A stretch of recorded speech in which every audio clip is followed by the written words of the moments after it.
Malam ni yang disertai oleh pasukan daripada Jabatan Immigration Wilayah Persekutuan Kuala Lumpur, RELA, JPAM, JPN.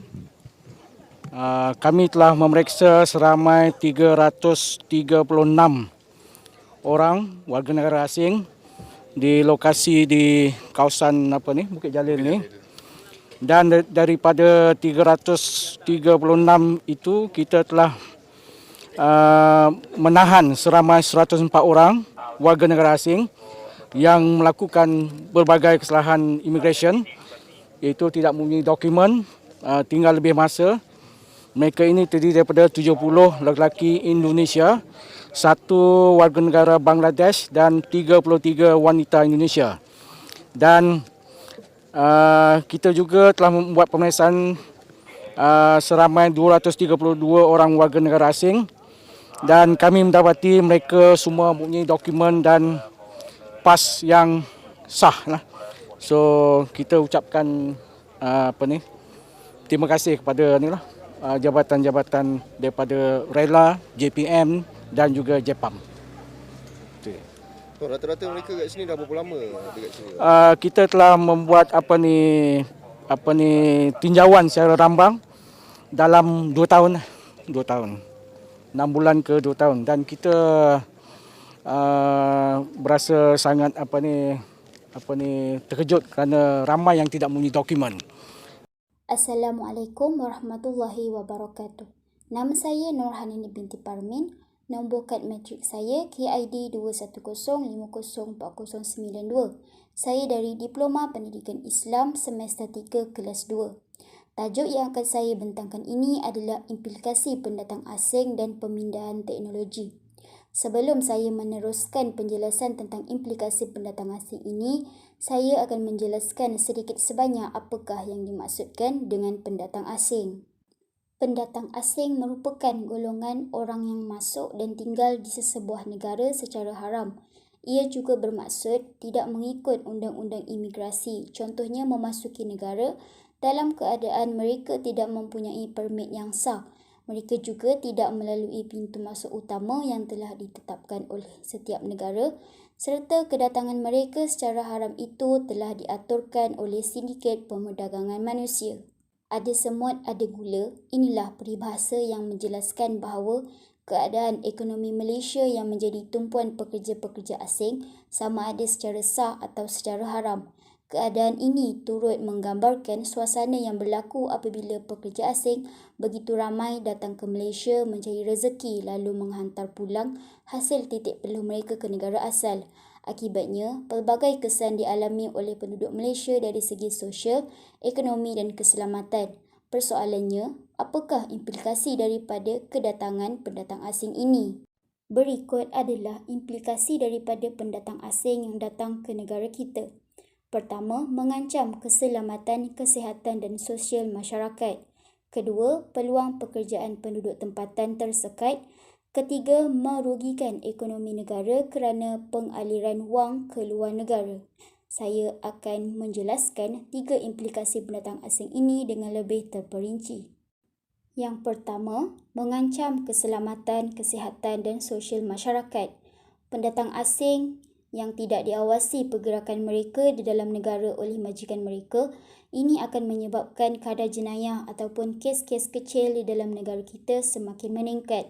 Selain itu, kedatangan warga asing ini telah menimbulkan ketidakselesaan kepada para wanita, kanak-kanak dan remaja ketika berada di tempat awam seperti LRT, bas, pasaraya dan sebagainya.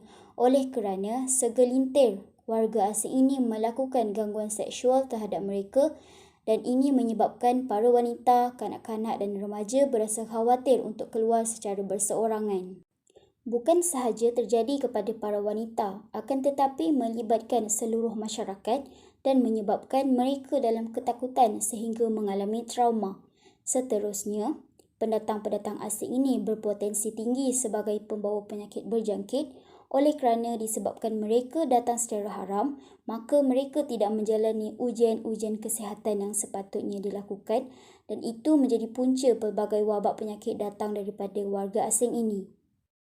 Kedua, peluang pekerjaan penduduk tempatan tersekat. Rakyat kehilangan hak sebagai penduduk tempatan. Dari sudut peluang pekerjaan, majikan lebih suka memilih pekerja asing berbanding pekerja tempatan disebabkan kos upah yang murah. Hal ini terjadi kerana jika pekerja tempatan, majikan perlu membayar gaji, simpanan KWSP, insurans, kenaikan gaji pada setiap tahun, bonus tahunan dan pelbagai lagi. Dengan menggaji pekerja asing, syarikat-syarikat besar akan memperoleh keuntungan yang lebih besar. Bukan itu sahaja, tetapi pendatang asing ini juga melakukan perniagaan kecil-kecilan. Oleh disebabkan itu, keadaan ini menimbulkan ketidakpuasan hati dalam kalangan penduduk tempatan apabila hak mereka sebagai rakyat Malaysia telah diambil oleh pendatang asing. Ketiga, merugikan ekonomi negara kerana pengaliran wang ke luar negara. Kesan kedatangan pendatang asing ini akan menyebabkan pendapatan negara berkurangan. Hal ini dikatakan demikian kerana pengaliran wang keluar berlaku pada setiap hari dan pada setiap waktu, terutamanya pada hujung atau awal bulan gaji.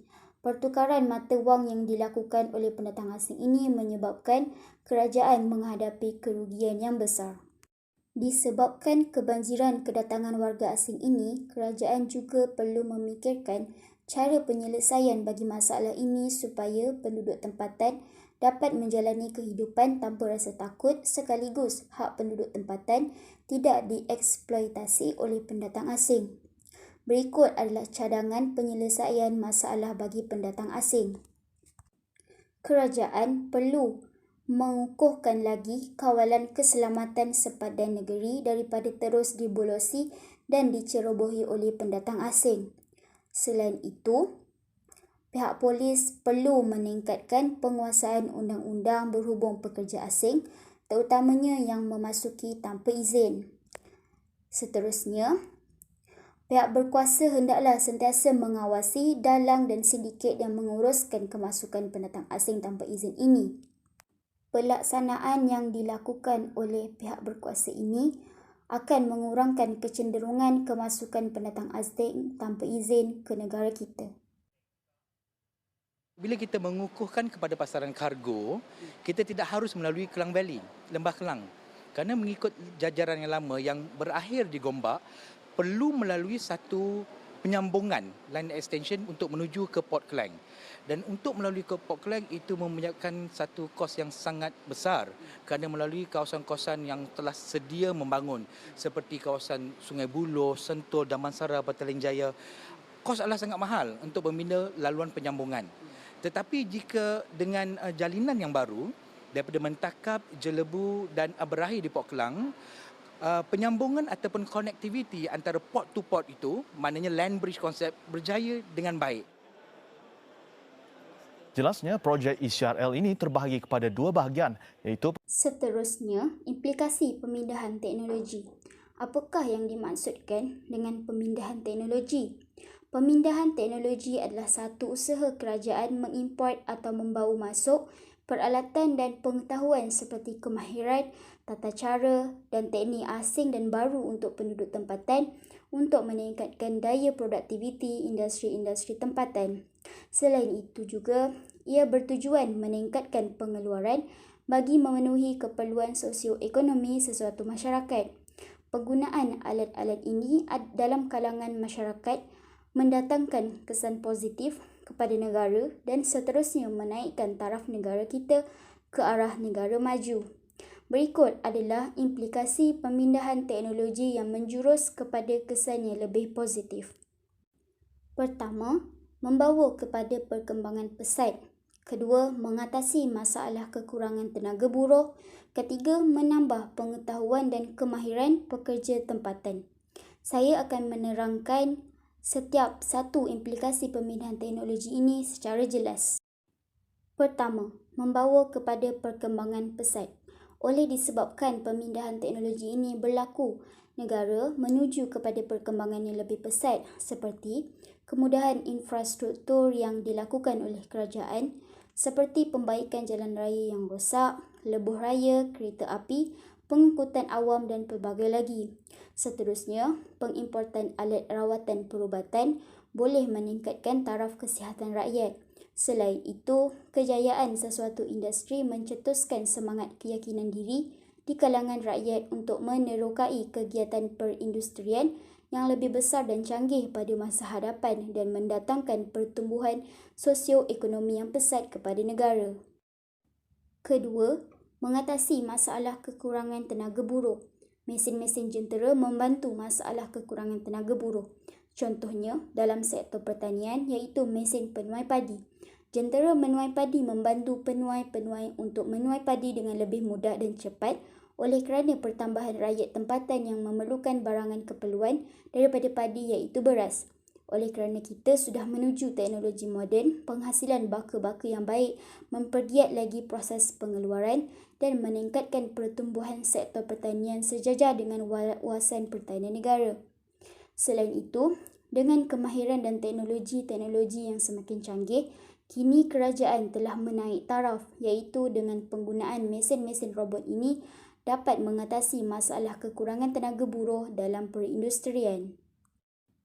Ketiga, menambah pengetahuan dan kemahiran pekerja tempatan. Pemindahan teknologi ini membantu rakyat-rakyat tempatan meningkatkan kemahiran dan ilmu berkaitan teknologi dalam pelbagai aspek. Misalnya dalam bahagian pengkomputeran, mengakses data-data, membina mesin-mesin besar dan robot untuk membantu memudahkan syarikat-syarikat besar untuk menghasilkan pengeluaran. Selain itu, disebabkan kemahiran dan pengetahuan yang ada pada masyarakat tempatan ini menyebabkan mereka tidak akan ditindas atas alasan tiada kemajuan seperti kata peribahasa, kata di bawah tempurung. Akhir sekali, kesimpulan. Kesimpulan daripada keseluruhan implikasi pendatang asing dan pemindahan teknologi ini ditegaskan bahawa pendatang asing membawa implikasi positif dan negatif kepada negara kita. Walaupun segelintir berpendapat pendatang asing memacu kepada pembangunan negara, kita juga perlu melihat kesan negatif yang wujud setelah itu. Selain itu, pemindahan teknologi dari semasa ke semasa amat memberikan kesan positif kepada negara kita kerana ia akan menyebabkan negara kita setaraf dengan negara-negara maju yang lain. Oleh itu, pihak kerajaan serta rakyat perlulah bersama memanfaatkan teknologi dan menangani masalah pendatang asing tanpa izin ini. Itu sahaja penjelasan saya berkaitan implikasi pendatang asing dan pemindahan teknologi. Sekian, terima kasih. Assalamualaikum warahmatullahi wabarakatuh.